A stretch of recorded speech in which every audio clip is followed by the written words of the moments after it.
que en cuanto a lo referido a la actuación del juez, el modelo, el Código Procesal Penal es impecable, ciertamente.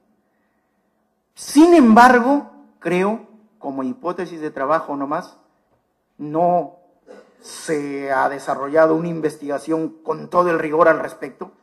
Creo de mi parte que el Código Procesal Penal, en cuanto trata la actuación del fiscal en la investigación, no es lo suficientemente adecuada para que el fiscal realice la investigación. Eso casi es una herejía dentro de los procesalistas, y bueno, primera vez que lo digo esto en esta oportunidad. Estoy convencido de que se puede elaborar un instrumento procesal mejor, o mejor dicho, de que se puede complementar, se puede reajustar el Código Procesal Penal respecto a la actuación del Ministerio Público. ¿Y por qué digo eso? Porque, por ejemplo, fíjense, solamente 2 o 3 cositas voy a puntualizar. Por ejemplo, para la incorporación de los sujetos procesales en el proceso, todo tiene que hacerlo el juez. ¿Ya? Todo tiene que hacerlo el juez. Y fíjense acá una contrariedad. Al procesado, al investigado, lo comprende directamente el fiscal. Y no hay problema. En cambio, al actor civil, al tercero civil, a la persona jurídica, tiene que comprenderlo el juez en un incidente, en un proceso que a veces es más largo que la propia investigación. Y conozco casos en que un agraviado se constituye en actor civil, el investigado no está de acuerdo, apela, el juez para empezar, lo admite, el procesado o investigado no está de acuerdo, se apela, se hace todo un proceso, todavía no termina de resolverse ese cuestionamiento o ese incidente y la investigación ya terminó porque se venció el plazo. Entonces, fíjense, si el fiscal puede incorporar al proceso, al imputado, que es a la persona a quien se le va a afectar mayormente sus derechos, ¿por qué no puede hacerlo respecto al actor civil, al tercero civil, a las personas jurídicas? Ahora, claro, si hay que afectar algún derecho o si hay que dictar una medida cautelar, obviamente eso es competencia del juez, no hay ningún problema.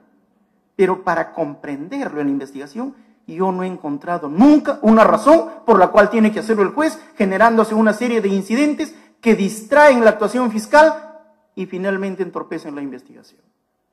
Por ejemplo, eso. Otro punto, hay algunos errores conceptuales en el código, referidas a la actuación del Ministerio Público. Por ejemplo, se identifica a incautación con secuestro. Se trata como si fuera lo mismo, cuando son instituciones que tienen una naturaleza, un fundamento y una función distinta dentro del proceso. ¿El secuestro para qué es? ¿O en qué consiste? En la afectación de un bien mueble o inmueble con fines de investigación, con fines de esclarecimiento. Y obviamente se lo afecta transitoriamente, cumple su finalidad y se lo devuelve a su titular, a su propietario, sin ningún problema. Y no hay razón para que se mantenga el secuestro, salvo que se trate de que ese bien tiene que ser utilizado en el juicio oral y ahí sí se lo puede afectar por un tiempo más prolongado. Muy bien, pero si eso es asegurar prueba, si eso es acopiar información, es competencia del fiscal, o debería ser competencia del fiscal, pero acá no, todo tiene que autorizarlo el juez, tiene que confirmarlo el juez. ¿Qué más? Fíjense, un despropósito. Dice que si se secuestra algo, se tiene que registrar, dice el código. O sea, si por ejemplo afectamos un vehículo porque tenemos que hacer algunas cuantas pericias, tenemos que registrar en los registros públicos esa medida. Es un contrasentido. No tiene ninguna finalidad, no cumple ninguna finalidad. Ahora, distinta es la incautación. ¿Qué cosa es la incautación? La afectación de bienes inmuebles o muebles, ciertamente, cuando estos constituyen efectos, ganancias o instrumentos del delito. Y ahí sí, lo estamos interviniendo ¿para qué? Para decomisarlo, es decir, para privar de cualquier derecho real a quien lo detente. Entonces ahí sí, como quiera que la persona a quien le afectas prácticamente está perdiendo o poniendo en riesgo el supuesto derecho que tenga sobre el bien, entonces ahí sí hay una afectación directa y en consecuencia tiene que autorizarlo el juez.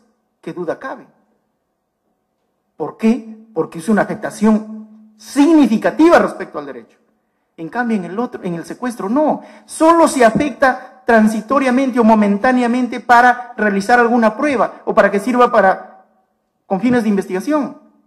Y claro, en ningún momento los bienes secuestrados, o respecto a los bienes secuestrados, está en juego la titularidad sobre los mismos. Eso significa que si alguien tiene un bien secuestrado, puede disponer, puede grabarlos, puede venderlos, sin ningún problema, porque no se discute su titularidad.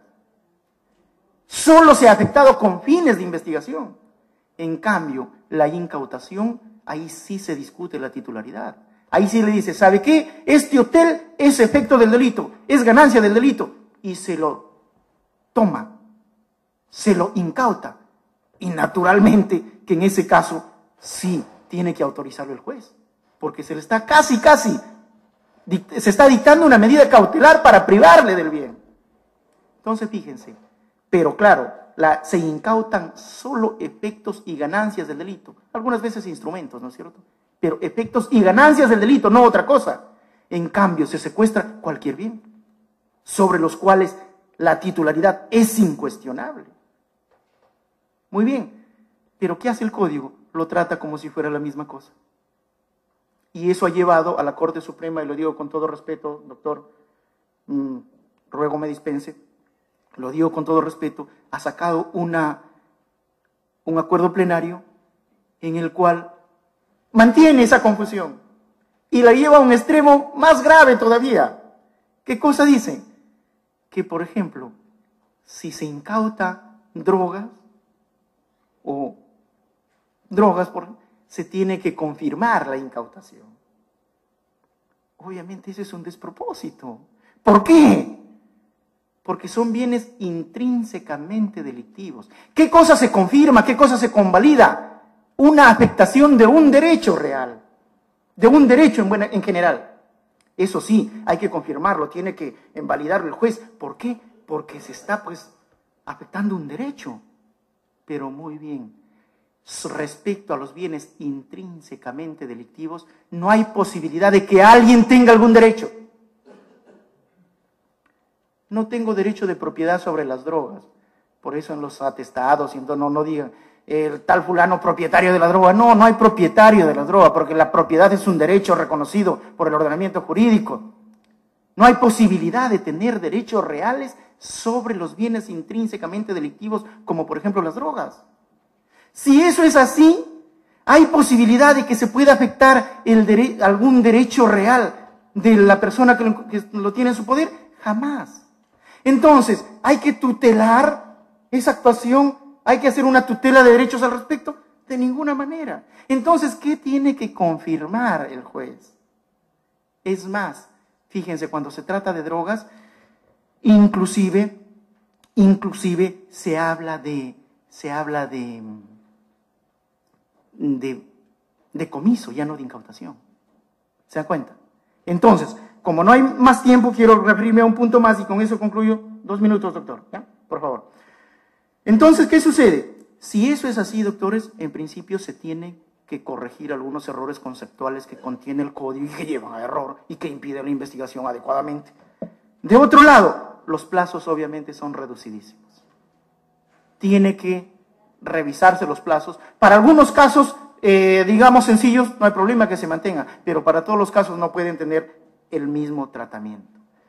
Y concluyendo y agradeciéndoles por anticipado, obviamente se tiene que hacer algunas correcciones, creo yo, en el instrumento procesal penal referido a la corrección de estos errores, a los plazos y sobre todo a implementar mecanismos que hagan posible que el fiscal pueda cumplir con la investigación, porque tal como está, la verdad que no es el más óptimo. Muchas gracias.